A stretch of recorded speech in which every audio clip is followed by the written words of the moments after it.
Hey guys, Rita here, and I'm bringing you a real life story. And this was inspired to be done by Preston 2012. He's a good friend of mine, and he did a commentary where he described when he was nearly kidnapped. And that was a pretty good commentary, if you ask me.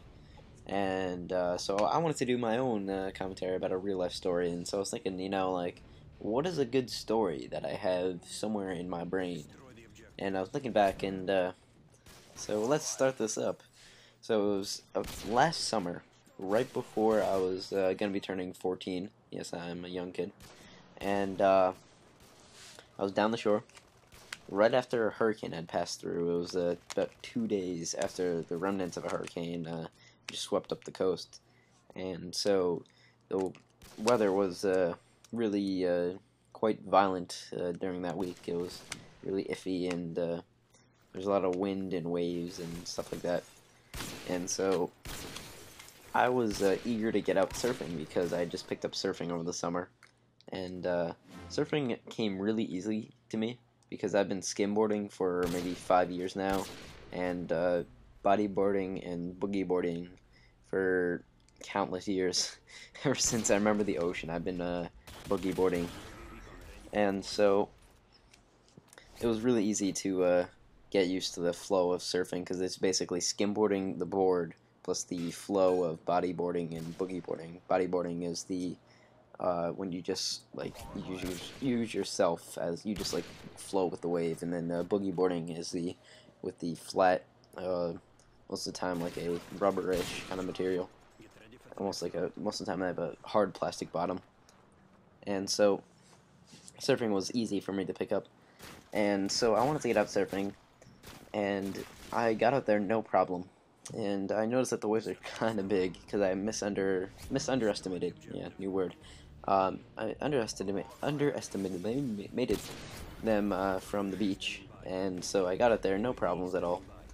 And so maybe it took me 15 to 20 minutes to get out to where the waves were breaking, and I got out there fine. And looking back, I was like, how the hell did I get out there fine? And so the first wave coming in, I wanted to catch it. I was like, yeah, I'm gonna catch a wave, yeah. Just trying hard. I was like paddling hard as I could. I was just trying to catch it. And then there's always that one moment when you're a surfer, you feel that the wave starts to take over, and like it just takes over. Like there's nothing else you could do. You just feel the power of the wave start to move you. Like you don't do anything else from there. You just steer. The wave controls how fast you go. And I felt that moment. And at that moment, most of the time, you cannot see what's in front of you. And most of the time, when you do get to the very top of the wave, because you normally catch it when you're right about the top, and then you go over the top once you've caught it, and then you go down the front. And most of the time, when you go down the front, it's a nice sloping hill, goes right down to the top of the ocean, and you glide right along that, and then you're surfing. Well, uh, so I am about to go over the top of this wave, and I see my board is sticking straight out. And most of the time it's supposed to curve down, it's supposed to be going down with the wave. And so I was like, okay, this could be a bit of an issue, so I'll just lean forward a bit, try to cope with the backward sticking of my board. And so I lean forward a bit, and I see over the front of the wave for the first time. And I look down, straight down, and there is no surface to this wave at all. It is a wall. It is a giant wall of water. There is nowhere to go, and it's a straight drop down to the surface of the ocean. There was nowhere to go. Just imagine standing on top of a wave.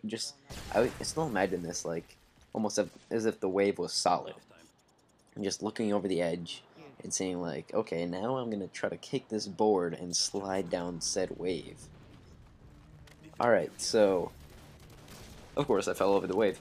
I fell right over the edge.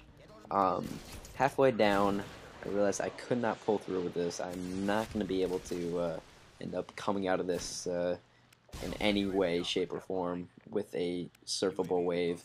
So I just jumped off to the side, completely bailed. And so once I bailed, I had landed in the water, and the wave had crushed me. Maybe 3 to 4 times rolling inside this wave. Then once you stop rolling, you're like, where am I? You lose complete sense of where you are.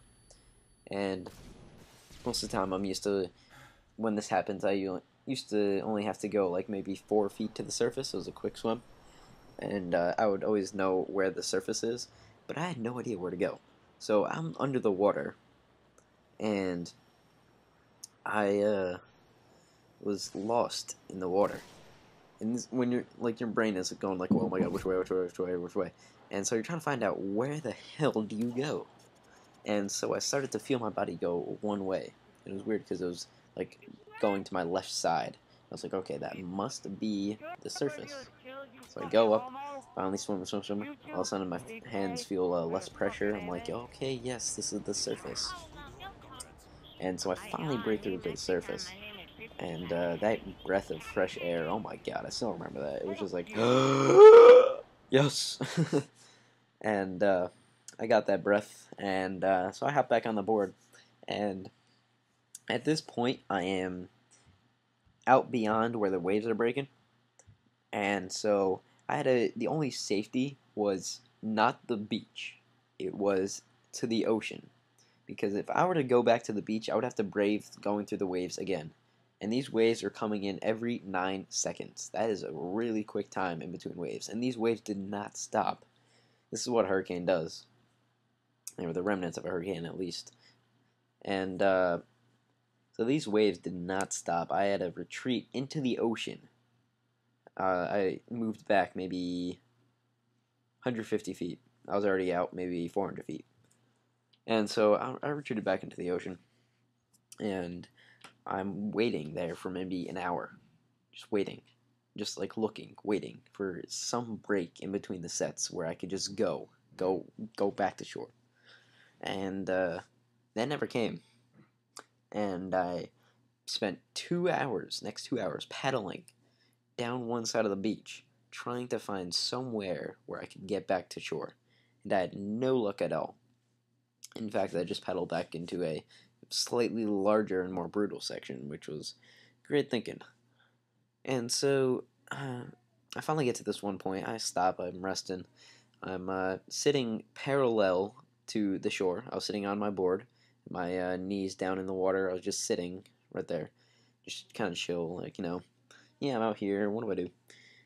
And I'm parallel to the shore, and I'm looking off to my right. That's where the waves are breaking, and that's the shore and the safety of the land. And I look to my right, and one of the waves breaks really close to me. Like the foam of where the break the wave starts was maybe 2 feet off to me. I was thinking, this is bad. I'm in a bad spot. And so I try to turn. All of a sudden, this second wave was right on top of me. So I'm sitting on top of this wave. I'm like, okay, this is going to pass really close by to me. And so it passed quite close. In fact, actually, I was on the top of the wave. And there was the lurching feeling again. But I was sideways. My board was parallel to the shore. And I was sitting straight up in no athletic position to be doing anything at all. And I was flipped right over the edge of this wave, down the flat, just to think of like a wall. That's the wave. And I just fell right down. Just think of sitting on a balcony on the second story. Just think of sitting like on a railing, having your friend just come up to you like, hey there, push you over the edge sideways. You have no way to like break your fall or anything. So that's what happened to me. And this time I was a little bit easier getting back to the surface. But when I got back to the surface, another wave was on top of me. I was in the break zone. My board was right off to my right, and there was a wave about to come and crush me and eat my soul alive. And so I look up at the wave and thinking, I'm like, yeah, this board is only slowing me down. I'm a great swimmer. I've never had any problem swimming up to this moment. And so I detached my ankle bracelet that connects me to my board and swam right under the wave because I have an 8-foot long board, and that's really hard for a then 115-pound kid to try to get under the wave. And It was really hard to just like push it into the water at all, let alone get it under a wave to try to go under. So I went under without my board, and I was like, yeah, this is gonna work out okay. Maybe gonna have to ditch my board, so I'll have to sacrifice my board to save my life. At this point, that's what I was thinking. And so I come back up from the to like under this wave. I come back up, and there's so much foam from this wave that I was like swimming in air. I could not get my mouth above the water. I was struggling as hard as I could. My arms were dead from 3 hours of paddling. And I finally just kind of like get my mouth above the water. Just like inches above the water. Just like get that breath of air after being down there for 10 seconds.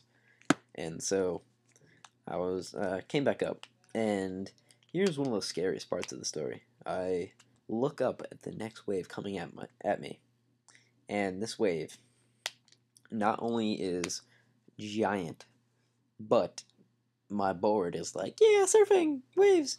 My board was on the bottom of the wave coming at me, and I could tell that I refer to all the waves as being 17 feet because I could see that the board was only going halfway up the wave, and there's another foot to spare.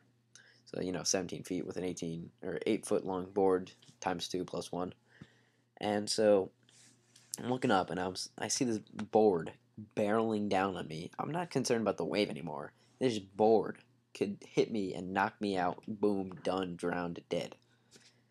And so I dove under that wave, luckily missing my board. And at this point, I'm like, okay, if I could barely stay up for less than 10 seconds, like get my mouth above the water, I'm gonna have a pain in the ass time. I'm trying to swim 400 feet back to shore, which is quite the bad situation. And so I come up, and as I'm coming up, I'm like, okay, I'm gonna have to really struggle to even stay alive here.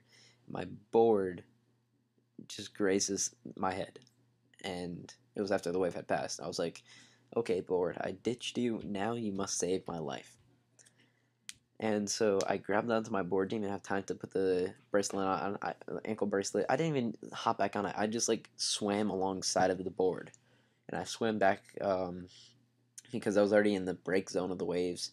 I was swimming back, and then one of the waves knocked me off the board, and I had to catch my board again, and I nearly drowned there again, just barely staying up. And then I finally get back to shore, and after 4.5 hours of this bullshit, and I got back to shore, and everyone's like, "Are you alright? Are you alright?" And the only one who had his mouth shut and was actually knows the position was my dad, who had been a lifeguard, and he knows like don't like talk to the person. I was ready to slap anyone who had just said like, "Are you all right?" Like, yes, I'm all right. Can I just chill? Can I just play in the sand? There's ground here. There's ground. There's not ground out there. There's ground here. So that is my story of when I nearly drowned. I don't know. I don't know. Yeah, a few times. Good few times. Please let me know if I did a good job at explaining this. If you have any questions, please feel free to ask. I'm not one of those persons that feels sensitive about this. I look back on it, think, what could I have done to improve that situation? And I felt pretty good about the whole ordeal. I was like, yeah, you know what, this is a good experience for me. It gets my wit up. And so thank you guys for watching. My name is Raider. This has been my real life story. I don't really have any other good stories to talk about. Please thank you for watching. Check out my channel, and yeah, I'm out.